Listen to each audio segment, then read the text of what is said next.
So I was sitting here just looking at the Discord, and there's a lot of different channels for Rook. So there's different versions of the Rook. So I thought I would just clarify what is a Rook and the different versions of it.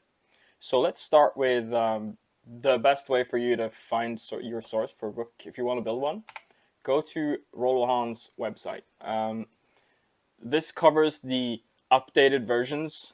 So this is not all of them, but these are the updated versions that are public right now. So we have the Rook 2020 Mark II, the Bastion, and then the Divine and Panda Mini, which I won't cover because they're not Rooks.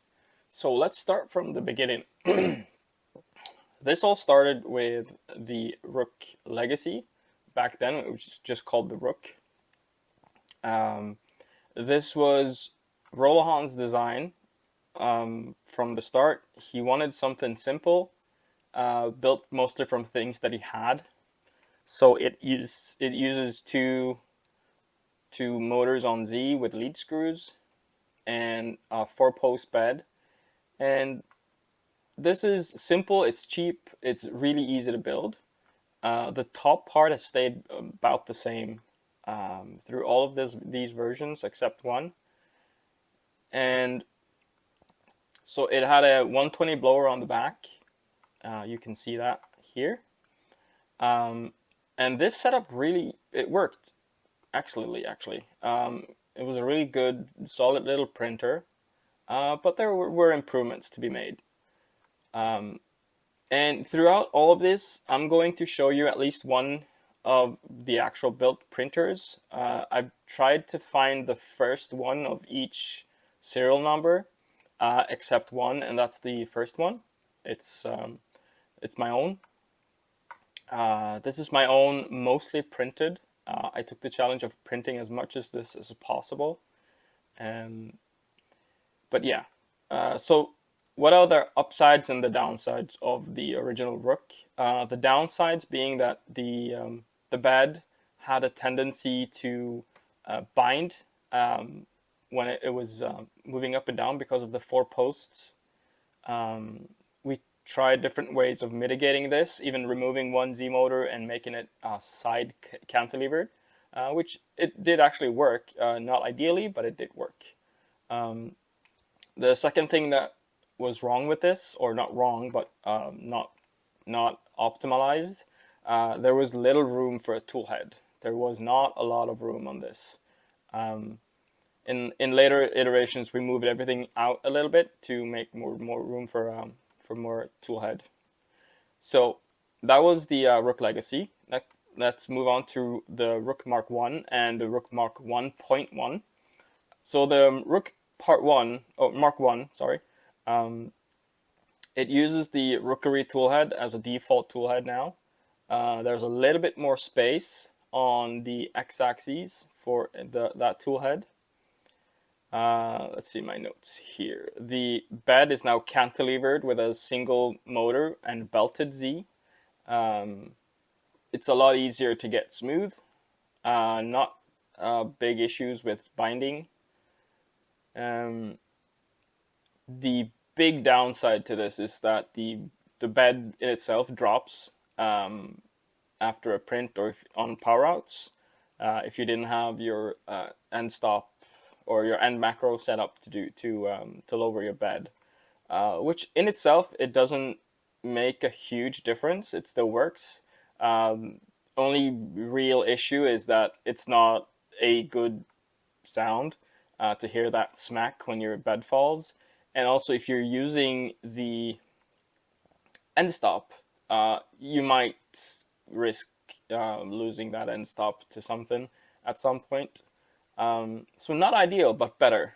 So first serial that I could find from the Mark 1 was Zombie Hedgehog, and he's one of the guys that has built a lot of Rooks to help us test these. So I believe this is the first serialized Mark 1 Rook. And just note that even this is not a stock Rook, even though it was the first one serialized, because the Rooks are heavily dependent on mods.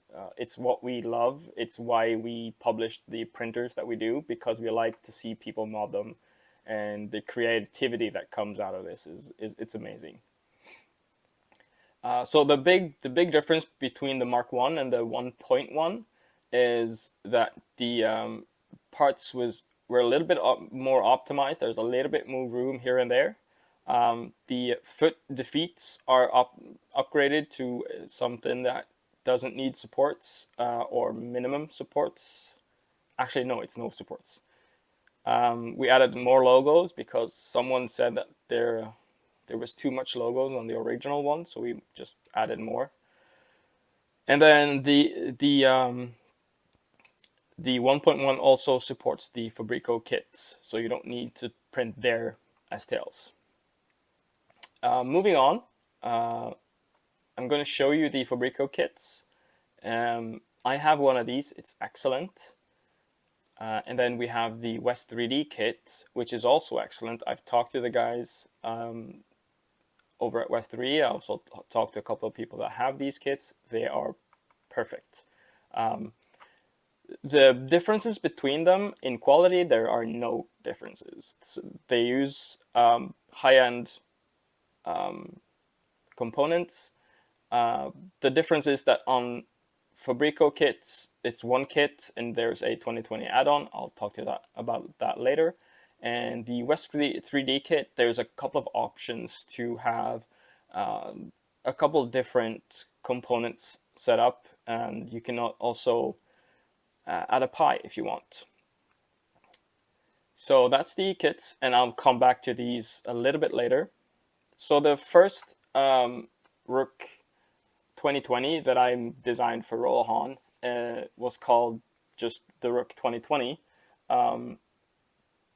This was our first extrusion-based Rook.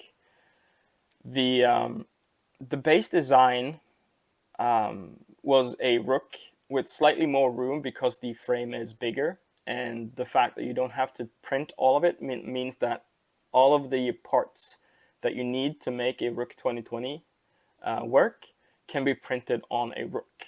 That was one of my requirements when I designed it, and I think it turned out really well.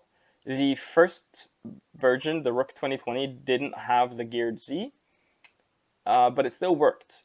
Worked great. It still had the bed drop smack that someone care about, others don't. But this is kind of the first version that I did. This is the first real involvement that I had in design. I did test the Rook Mark 1. I did help Rolohaun with that. And this was a success. People, I mean, you guys really like this one. So we had some thoughts after this has been public and you've made mods and stuff that we noticed that we could do better. So we changed it to a Mark 1. So the big difference between a normal 2020 and the 2020 Mark 1 is the geared Z. That is the obvious change. We also added the Mark 1.1 feet and side skirts. That was a mod on the first one, became normal on the second one. Even more room on the x-axes as we keep evolving this. And also we included a mod from Said that gives you a better way to tension the belts. This has been an ongoing issue from the first version. There was no real way to tension your belts without just pulling on the motor, scratching your parts and stuff. So adding that belted, that mod for the belts was a good thing, and I really thank Said for this idea. It's not, I don't think it's his original idea, but he made a version of this for the Rook, and I didn't change anything when I added it to the Rook Mark 1, the 2020 Mark 1, sorry. And I looked for the serial for this, and the first one, the first Mark 1 actually serialized is Saeed. So he did make the first 2020 Mark 1. This also illustrates the change of moving that front extrusion down, which did improve visibility, which has been a weak point for the Rook up until this point. That visibility to your nozzle is not the greatest. And also the 2020 has the Mark 1 has even more room for your tool head. And with a combination of optimizing the X gantry more and also moving that front extrusion down, it really opened up a lot of room on your Y-axis. For the Mark 1, 2020 Mark 1, we have frame kits, both from Fabreeko and from West 3D, and also from DLL PDF. They have a frame kit for the Mark 1. The difference with the DLL frame kits is that they are tapped and drilled instead of being three-way corners. So these are slightly longer to weigh up for that difference. But they function just the same. They are even easier to get straight. Next, we have, of course, the Mark II that we just launched. And this is both me and Rolohaun. Actually, he contacted me and said, hey, I want to do improvements. And I had the exact same thoughts of improvements that I wanted to do. So we both had the same idea. And what we changed here is that we kept that Z-axis, the geared Z, we kept the bed, and then we changed everything else. We still wanted it to look like a Rook 2020, and we changed the belt pathing on the Rook itself so that there's no longer a belt in the front. So the front of the frame is completely open. You don't need that front extrusion anymore to help stop your frame from twisting. And this is a big change on the Rook. The printed parts are now 100% supportless. There's an included support in 2 of them. And we added a new tool head with a single 5015 blower and a bamboo hot end. There's also a version for the Triangle Labs CHC that comes in the Fabreeko kits.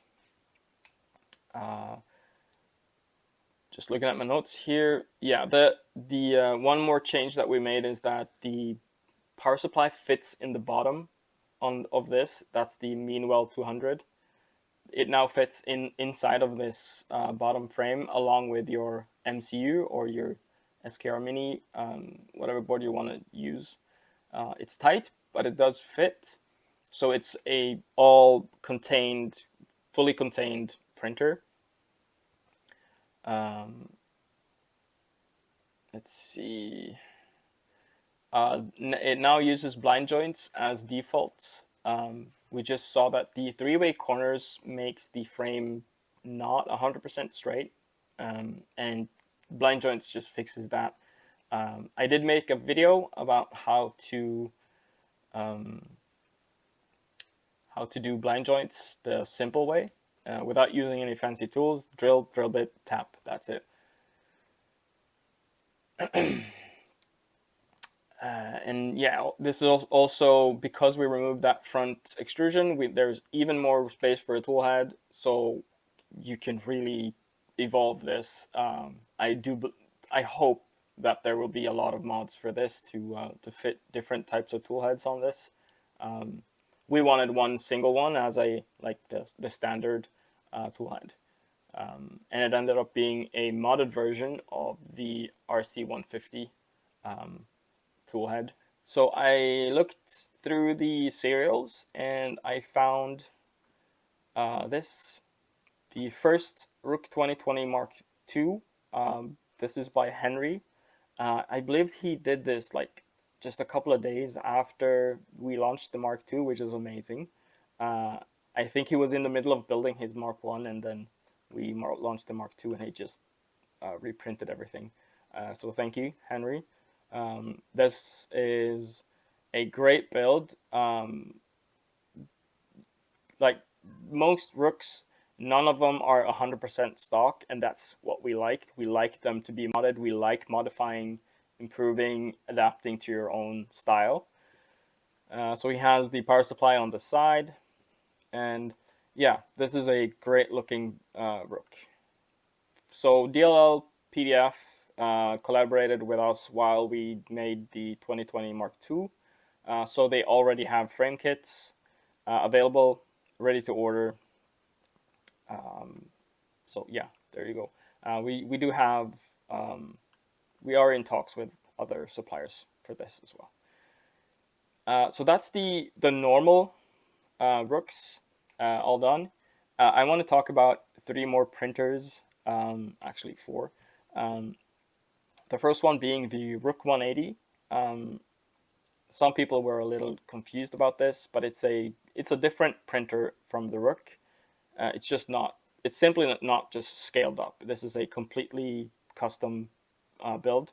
It uses rods instead of rails, and it has more, as the 180 number indicates, there's way more space on X and Y, so you can fit a 180 Prusa mini bed.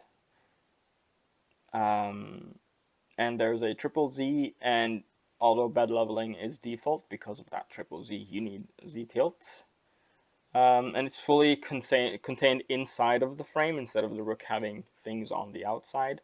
So this is, you can enclose this quite easily. It's easier to package into your workspace. First serial that I could find is by the 3D Hammer. Great looking printer. I love the Rolohaun wiring of just having it next to it on the bench. Perfect. Absolutely perfect.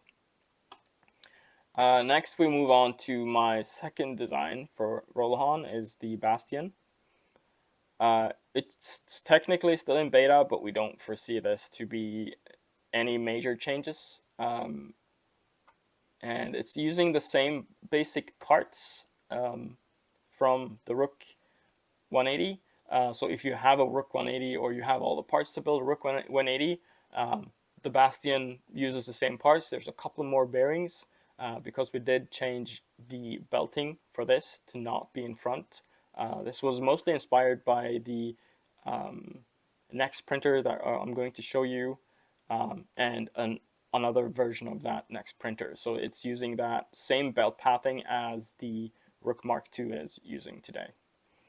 So the changes for this were, it's there's more volume inside, but there's this. It's the same outside volume, so same basic frame size, more inside volume. So it's still a 180 by 180 bed, but your tool head movement is more like 200 by 200. So there's a little bit more room for you to fit mods or just have bigger tool heads. The Bastion uses the Dragon Burner as a default tool head. You can add to whatever you want. The frame itself takes less plastic. It should be easier to print.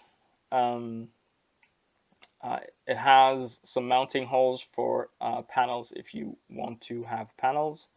Yeah, it's just more a refined version of the Rook 180. First serial that I could find of the Rook 180, or the Bastion, is by CHLPDF on the Discord. It's a great looking printer. He's one of the beta testers for the Bastion, and I do appreciate all the help that you have given us.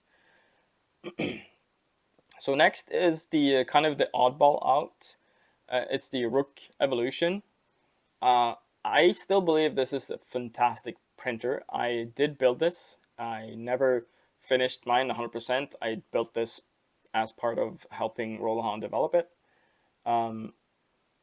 It's a fully enclosed, fully 3D printed version of the Rook. It doesn't actually share anything with the Rook, but it's a 150 by 150 by 160 on Z fully enclosed printer. Like I said, the frame itself is fully 3D printed. There's no extrusions in this. So Rolohaun was able to maximize the inside volume. So there's a lot of volume inside of this frame. And it's fully enclosable with 3D printed parts. So it's more of a not optimizing a design for a printer. It's more trying to print as much of it as possible while still having a relatively high performance printer. And that's just what this was. You can still get this. It's on my Minifactory. Because Rolohaun took a lot of his time to make this, it's a single $8 fee to get it. But if you're interested, come into the Discord and you can ask questions. If you're not sure if this is something for you, then please come and ask us. So first serial that I could find is by Asvin. This is a really nice looking printer with LEDs, fully enclosed with either a Pi or a pad at the top there. Looks really nice. I like the blue and white color scheme, keeping with the blue theme of LEDs on the inside. Great looking printer. And then that's all the official Rooks. I'm done with official Rooks. Right now I'm just doing a little bit of self-promotion. So when I designed the original Rook 2020, I thought to myself that this could be infinitely scalable quite easily. And so I set up to do that, and I did make the Rook 2020 scalable. It's just referred to as the scalable. So this is a fully scalable design. I've made a video. If you want to see that, check out my channel. Uses a mix of MGM12 and MGM9 rails, and yeah, like I said, this fits to any size that you need it to be within reason. I mean, there's a limit to what 2020 extrusions can do when it comes to length. I had help from a couple of members on the Discord to make this, and the first serial was one of the people that helped me, which is Saeed.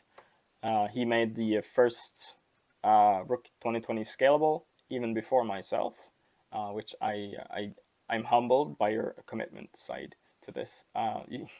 I've said his name multiple times because he builds printers really fast. The first version of the scalable didn't have geared Z, but we found out that was an issue. So the second version, that's the Mark 1, it now has the same geared Z as you would find on the Rook 2020 Mark 1 and 2. Uses the same parts for the geared Z, and is a great improvement. This is my daily driver printer. I use it for most of my projects as long as it doesn't fit on my normal Rooks, I'll use my scalable. So lastly, I just wanted to show you Rolohaun's printables page. This is the main source for all of these printers except the Evolution. He has some printers coming, like the Panda Mini. That's now renamed to RC150, and it will be probably be renamed one more time. Also, we are working on the Pegasus, which is the large version of the Panda Mini, which is a 250 cubed printer, fully enclosed. And I wanted to show you, there's a lot of people coming into our Discord not knowing the full spectrum of the community that is within the Rook printers, and we've tried to collect your mods into a collection. This is so that, first of all, the hosting everything on Discord was a pain, not too easy. Second of all, this gives all the creators a little bit of incentive. So when you get a certain amount of downloads, you get points that you can use on the printable store. So this is our way of giving you the opportunity to publish your things and have them be visible. So you can go in here and look at all the mods that you want to see for your printers. If you can't find anything, just ask us on the Discord. There might be something that we could either make or adapt, or maybe that what you need is already there, just not easily available. But just let us know. And finally, I would greatly appreciate it if you could hit that subscribe button. It really helps me out. Hit that thumbs up button, and I'm meh.